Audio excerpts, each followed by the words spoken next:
मैं doctor Anju Agarwal, associate professor, government college Kota से। आज हम BSc part third physical chemistry के पेपर थर्ड के unit first elementary quantum mechanics के बारे में पढ़ेंगे। जैसा कि आप जानते हैं कि हम क्वांटम मैकेनिक्स जो है उसे हम मैथ्स में भी पढ़ते हैं, फिजिक्स में भी पढ़ते हैं और केमिस्ट्री में भी पढ़ते हैं। इससे इसकी इम्पोर्टेंस का पता चलता है। तो यहाँ पर पहला यांत्रिकी, विज्ञान की वह शाखा जिसके अंतर्गत पदार्थ या द्रव्य के कणीय पिंडों के गणित के गतिकीय गुणों का अध्ययन किया जाता है, यांत्रिकी कहते हैं। कणों की गति के संबंध में दिए गए न्यूटन के नियम और विकिरण ऊर्जा के संबंध में दिए गए मैक्सवेल के सिद्धांत के आधार पर चित्त सम्मत यांत्रिकी का जन्म हुआ। यदि प्रकाश की तरंग प्रकृति को माने तो इसके आधार पर हम विद्युत प्रभाव और कॉम्पटन प्रभाव की पूर्ण व्याख्या नहीं की जा सकती। प्लांक और आइंस्टीन ने 1905 में तप्त पिंडों से उत्सर्जित विकिरण को समझाया, जिसके अनुसार प्रकाश के विकिरण ऊर्जा के छोटे छोटे पैकेट्स, जिन्हें हम क्वांटा या फोटोन कहते हैं, के रूप में असतत रूप से उत्सर्जित होते हैं। यह प्रकाश तरंग की कणीय प्रकृति को बताता है। इसके पश्चात डी ब्रेगली ने प्रकाश की ड्वेल नेचर यानी द्वैत प्रकृति के बारे में बताया, जिसके अनुसार प्रकाश तरंग और कण दोनों के अनुरूप व्यवहार करता है। तरंग और जो सभी प्रकार के विकिरणों पर समान रूप से लागू होता है, इसे हम तरंग यांत्रिकी सिद्धांत या तरंग यांत्रिकी कहते हैं। इसके पश्चात हाइजेनबर्ग और श्रोडिंगर के आधुनिक सिद्धांतों के आधार पर क्वांटम यांत्रिकी के अंतर्गत हम क्वांटम यांत्रिकी का अध्ययन करते हैं। क्वांटम यांत्रिकी के बाद परमाणु में इलेक्ट्रॉन की प्रकृति एवं गुणों की जानकारी मिल सकी, जिससे विभिन्न परमाणुओं के स्पेक्ट्रम इत्यादि समस्त गुणों की व्याख्या करना संभव हो सका। अब हम रसायन शास्त्र के संदर्भ में देखें तो हम सबसे पहले जानेंगे कि मैटर क्या है। मैटर जो कि स्थान घेरते हैं और जिनमें भार होता है। यहाँ हम द्रव्य के गुणों एवं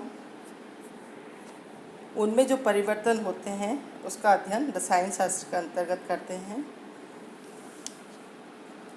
और जॉन डाल्टन ने 1803 में परमाणु सिद्धांत दिया, जिसके आधार पर प्रत्येक तत्व या पदार्थ जो है अत्यंत सूक्ष्म एवं अविभाज्य कणों से मिलकर बना होता है, जिन्हें हम परमाणु कहते हैं। एक ही तत्व के सभी परमाणु एक से होते हैं, परंतु दूसरे तत्वों के परमाणुओं से भिन्न होते हैं।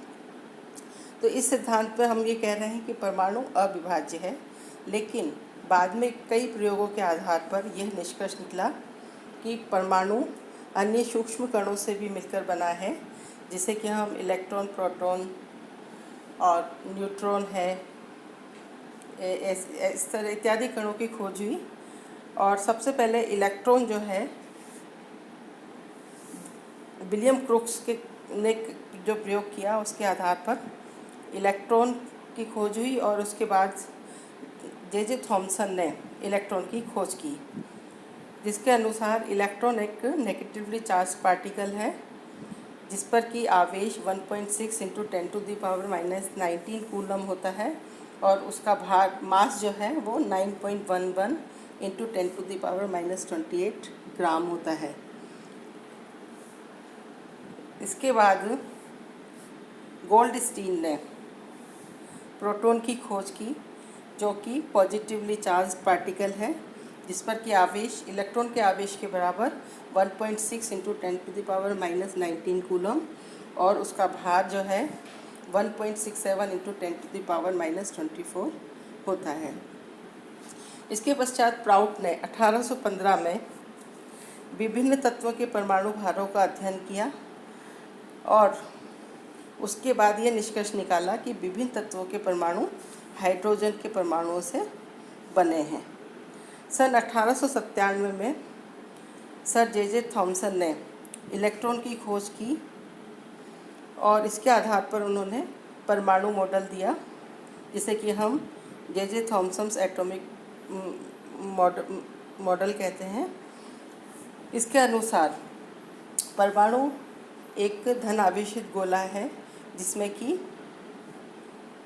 इलेक्ट्रॉन उसी प्रकार से धंसे हुए होते हैं जैसे कि तरबूज में तरबूज के बीज। इसे हम जे थॉमसन का प्लम पुडिंग मॉडल कहते हैं। और इस आधार पर कि परमाणु जो है इलेक्ट्रॉनिकली न्यूट्रल होता है और इसमें इलेक्ट्रॉन्स की संख्या प्रोटॉन्स की संख्या के बराबर होती है।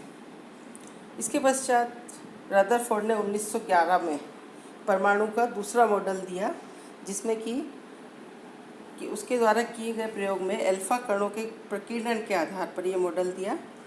और इस मॉडल में उसने ये माना कि परमाणु का द्रव्यमान और समस्त आवेश उसके केंद्र नाभि में बहुत कम जगह में संकेंद्रित होता है, जो कि लगभग 10⁻⁻15 मीटर होता है। और इस नाभि में संकेंद्रित होता है अधिकांश भार और आवेश नाभिक में संकेंद्रित होता है और उसके चारों ओर खाली जगह पर इलेक्ट्रॉन जो है नेगेटिवली चार्ज्ड इलेक्ट्रॉन चक्कर लगा होते हैं। और ये इलेक्ट्रॉन विद्युत आकर्षण के कारण इसमें नाभिक में न गिर जाएं, इसलिए इसके चारों ओर खाली पथ में चक्कर लगाते रहते हैं। परंतु बाद के कई प्रयोगों के आधार पर मैक्सवेल के आधार सिद्धांत के आधार पर ये उन्होंने कहा कि एक आवेशित कण जब चक्कर लगाता है तो धीरे धीरे उसकी ऊर्जा कम हो जानी चाहिए और उसे अंत में नाभिक में गिर जाना चाहिए। पर ऐसा रदरफोर्ड के मॉडल के अनुसार ऐसा नहीं होता और वो इस चीज़ को नहीं समझा सका। इसके पश्चात चैडविक ने न्यूट्रॉन की खोज की और इस आधार पर ये निष्कर्ष निकला कि नाभिक में दो प्रकार के कण पाए जाते हैं, जिन्हें कि हम प्रोटॉन और न्यूट्रॉन कहते हैं, जो कि प्रोटॉन और न्यूट्रॉन है, जिसे कि हम सम्मिलित रूप से न्यूक्लियॉन कहते हैं। तो इस प्रकार ये चित्त सम्मति सिद्धांत में जो है, इसके आधार पर द्रव्य कणों के लिए जो है न्यूटन के नियम पर जो है 19वीं शताब्दी के अंत तक मान्य थे। यानी कि न्यूटन के नियम के आधार पर द्रव्य पिंडों की गति को ज्ञात किया जा सकता था। और न्यूटन के नियम में जो है कि यदि कोई वस्तु स्थिर है तो स्थिर रहेगी और यदि गतिशील है तो गतिशील रहेगी, जब तक उस पर कोई बाह्य बल न लगाया जाए। तो पहले ये माना जाता था कि इस न्यूटन के गति नियमों के आधार पर द्रव्य पिंडों के गति को ज्ञात किया जा सकता है या गति से संबंधित नियमों की व्याख्या की जा सकती है। लेकिन क्वांटम यांत्रिकी के आधार पर यह माना गया कि द्रव्य के सूक्ष्मतम कण अर्थात परमाणु पर भी न्यूटन के नियम लागू किए जा सकते हैं। और यह निष्कर्ष निकला कि अति सूक्ष्म कणों पर अगर न्यूटन के नियमों को लागू किया जाए तो वह असफल रहते हैं, परंतु रूढ़ यांत्रिकी के आधार पर न्यूटन के नियम केवल परमाणु से भारी कण जिनका कि वेग प्रकाश के वेग से कम होता है पर ही लागू किए जा सकते हैं। अब हम फंडामेंटल इक्वेशंस ऑफ क्लासिक